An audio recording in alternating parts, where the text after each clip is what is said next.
Tema de información geográfica. Esta es una exposición de acuerdo a la explicación de cómo es el funcionamiento de los sistemas de información geográfica. ¿Qué es un sistema de información geográfica? Los sistemas de información geográfica, o en sus siglas SIG, son una tecnología que se puso de moda. No son simples mapas computarizados o guías turísticas informáticas. Actualmente están siendo utilizados en mercadeo, logística y distribución, es decir, en empresas que, más que productores, son usuarios de la información geográfica.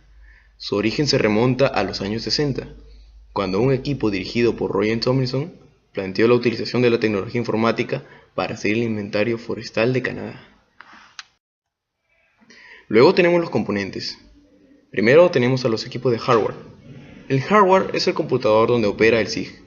Hoy por hoy, los SIG se pueden ejecutar en una gran variedad de plataformas, que pueden variar desde servidores, un computador central, a computadores desktop, como una PC de escritorio. Luego tenemos los programas o software. Los programas de SIG proveen las funciones y las herramientas que se requieren para almacenar, analizar y desplegar información geográfica. Continuamos con los datos. Posiblemente son los componentes más importantes de un SIG. Los datos geográficos y tabulares relacionados pueden colectarse en la empresa, en terreno, o bien adquirirlos a quien implemente el sistema de información, así como a terceros que ya los tienen disponibles. Luego tenemos los recursos humanos. La tecnología SIG está limitada si no se cuenta con el personal adecuado que opere, desarrolle y administre el sistema, y llevar a cabo los planes de desarrollo para aplicarlos a los problemas del mundo real. Entre los usuarios de SIG se encuentran los especialistas técnicos que diseñan y mantienen el sistema para aquellos que lo utilizan diariamente en su trabajo. Finalmente tenemos la metodología y procedimientos, o métodos. Para que un SIG tenga éxito, este debe operar de acuerdo a un plan bien diseñado y estructurado, y acorde con las reglas de empresa o institución, que son los modelos y prácticas operativas de características de cada organización.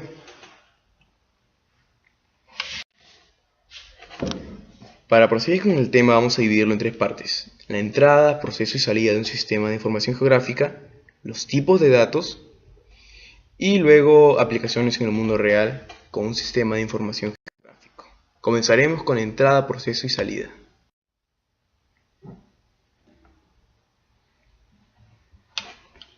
En entrada de datos tenemos que primeramente digitalizar o escanear la data, convertir estos datos digitales de otros formatos para que puedan ser legibles en nuestro programa. Finalmente adquirir otros datos disponibles. En la manipulación o análisis, que vendría a ser el proceso, tendríamos que dar respuestas a preguntas particulares y finalmente dar soluciones a problemas particulares. Por último, en la salida de datos, tendríamos que desplegar datos en la pantalla, copias duras, es decir, planos y mapas, usando una impresora. También podemos dar listados y reportes.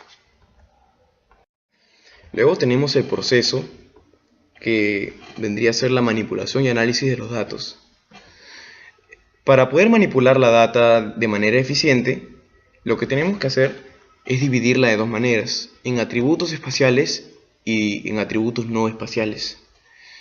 La forma correcta de dividir esto es, para los atributos no espaciales, es dar descripciones en forma de texto, es decir, tamaño, latitud, altitud y toda la información que pueda archivarse como descripción de una ubicación en específico.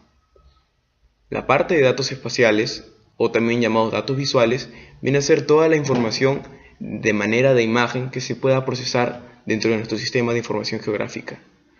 Para esto tenemos un proceso que se ha dividido en varias partes, comenzando con la recepción de la imagen, siguiendo con la visualización de estos datos espaciales, para seguir con la exploración, que quiere decir que voy a discernir esta imagen en diferentes partes para luego poder vectorizar esta imagen discernida y poder introducir estas pequeñas imágenes en objetos reales de datos.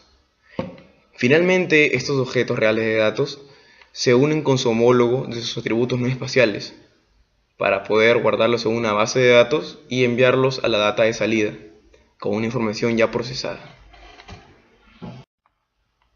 Luego tenemos un diagrama un poco más entendible de los procesos y la entrada y salida. En la entrada podemos ver que podemos tener datos como mapas, cuadros, reconocimiento de campo, ficheros digitales, telepercepción u otros tipos de sistemas de información geográfica. Dentro del proceso vemos lo que es la gestión de la base de datos. Tenemos los procesos que son la adquisición, codificación y edición para pasar al almacenamiento y recuperación, siguiendo la manipulación y análisis y terminando con la presentación visual e informe. Esto es de acuerdo a la necesidad de los usuarios.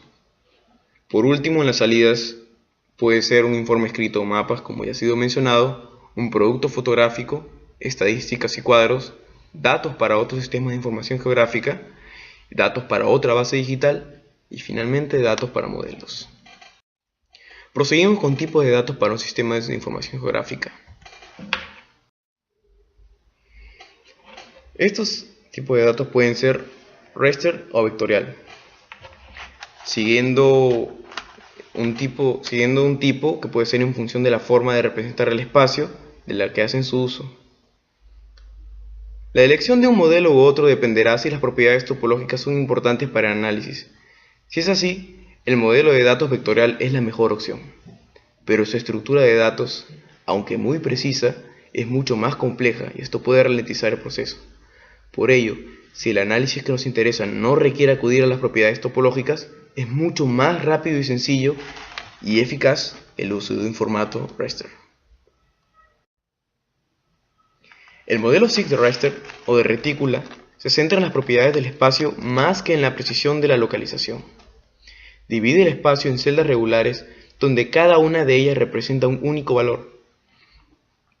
Se trata de un modelo de datos muy adecuado para la representación de variables continuas en el espacio. Los datos raster se componen de filas y columnas de celdas.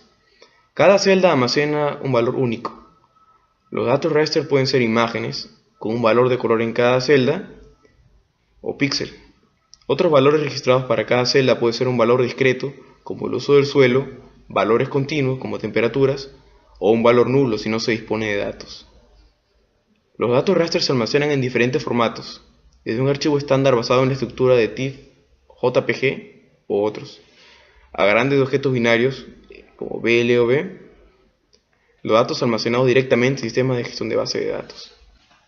El almacenamiento en base de datos, cuando se indexan, por lo general permiten una rápida recuperación de los datos raster, pero a costa de requerir el almacenamiento de millones de registros con un importante tamaño de memoria. En un modelo raster, cuanto mayores sean las dimensiones de las celdas, menor es la precisión o detalle de la representación del espacio geográfico. En los datos vectoriales, el interés de las representaciones se centra en la precisión de localización de los elementos geográficos, y donde los fenómenos a representar son discretos, es decir, de límites definidos. Cada una de estas geometrías está vinculada a una fila en una base de datos que describe esos atributos. Por ejemplo, una base de datos que describe los lagos puede contener datos sobre la batimetría de estos, la calidad de agua o el nivel de contaminación. Esta información puede ser utilizada para crear un mapa que describa un atributo particular contenido en la base de datos. Para modelar digitalmente las entidades del mundo real se utilizan tres elementos geométricos: el punto, la línea y el polígono. Los puntos se utilizan para entidades geográficas, que mejor pueden ser expresadas por un único punto de referencia. En otras palabras, la simple ubicación. Por ejemplo, las localizaciones de los pozos, picos de elevación o puntos de interés. Los puntos transmiten la menor cantidad de información de estos tipos de archivo y no son posibles las mediciones. También se pueden utilizar para representar zonas a una escala pequeña. Por ejemplo, las ciudades en un mapa del mundo estarán representadas por puntos en lugar de polígonos. Las líneas o polilíneas. Las líneas unidimensionales o polilíneas son usadas para rasgos lineales como ríos, caminos, ferrocarriles, rastros, líneas topográficas o curvas de nivel.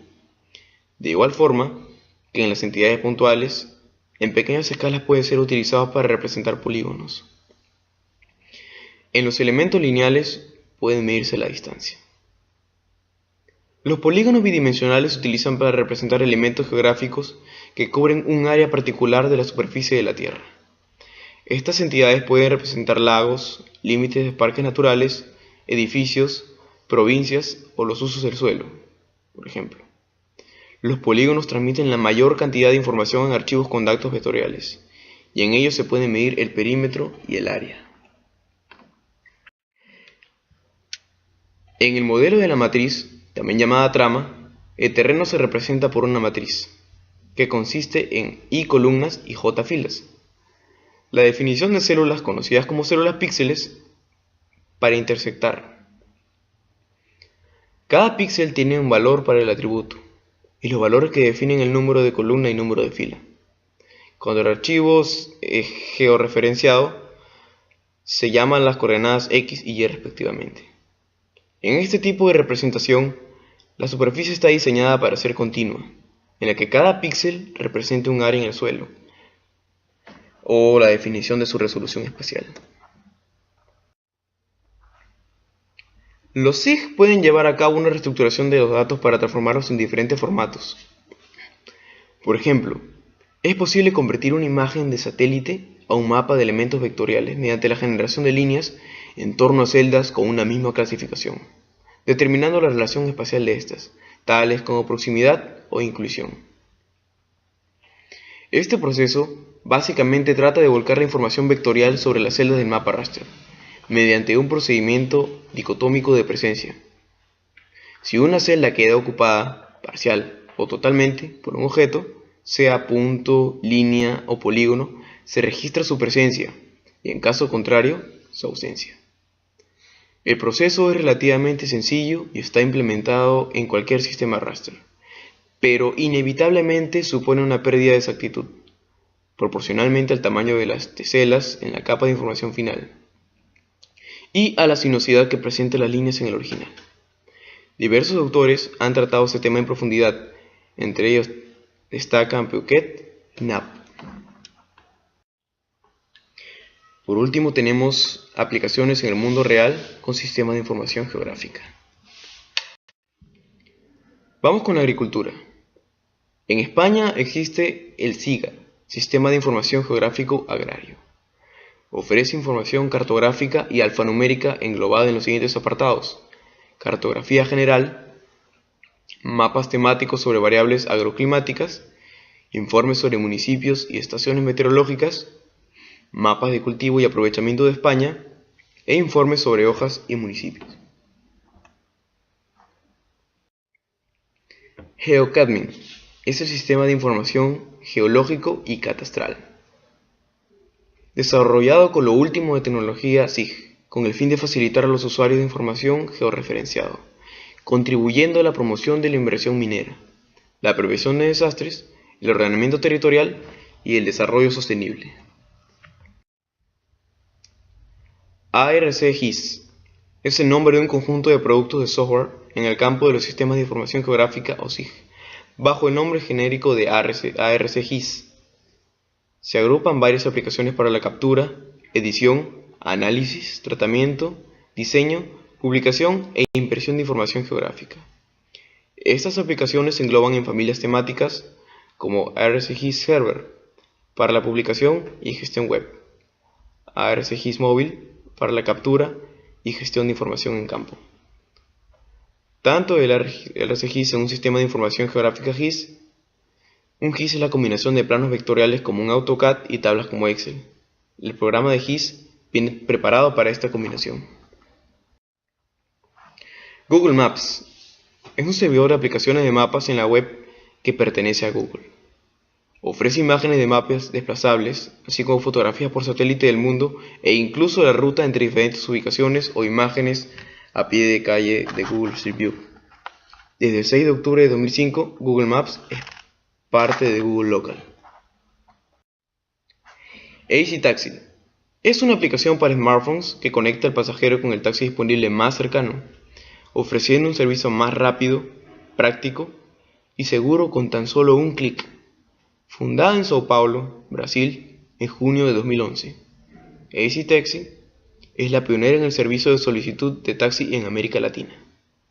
En este periodo, La empresa ya recibió las mejores premiaciones otorgadas a compañías emprendedoras, entre ellas Startup Weekend Río 2011, IBM Smart Camp Brasil 2011 y TNW Award Brasil APP Mobile. Los integrantes de esta exposición son Cayampi Espino Jean-Pierre Abel, Córdoba Farfán Rosa Isabel y Peña Jacobo Fabián Pierre. Gracias.